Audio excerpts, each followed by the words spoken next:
Good evening to all you far-right Nazi bigots who could soon be getting a knock at the door from the government's counter-terrorism intervention scheme for being concerned about the fast-changing identity of your country. Yes, that's right.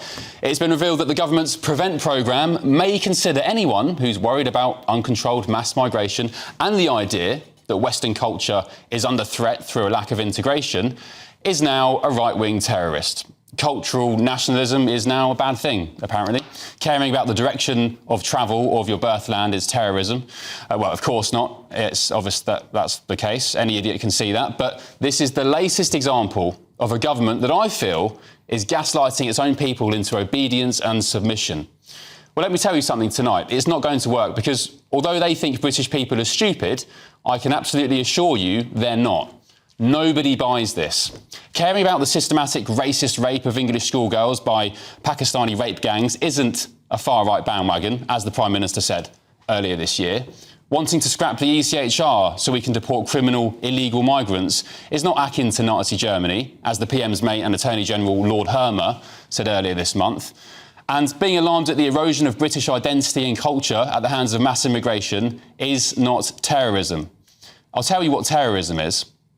Terrorism is the Manchester Arena bombing, where dozens of little schoolgirls were slaughtered by a scumbag who repaid the nation that gave him and his family safety by committing mass murder. Terrorism is the Islamic State sympathiser who stabbed the much-loved late MP Sir David Amess to death. Terrorism is the Islamist scumbag who mowed people down on Westminster Bridge, then stabbed PC Keith Palmer to death.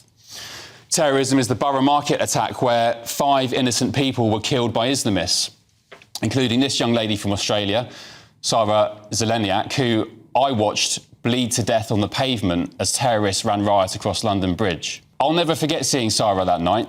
I'll never forget her injury, what she was wearing, the way she was positioned, what was going through my mind at the time, and I still often think about her now. One of her killers, by the way, was part of the very Prevent programme that now considers you at home a terrorist. In fact, if there's anyone being terrorised here, it's the good, honest, hard-working people of this country who have been lied to, manipulated, coerced, controlled and abused by governments and political leaders for decades.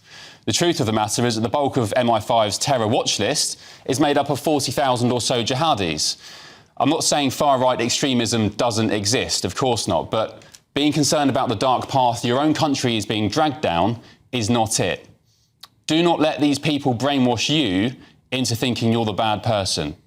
You're not.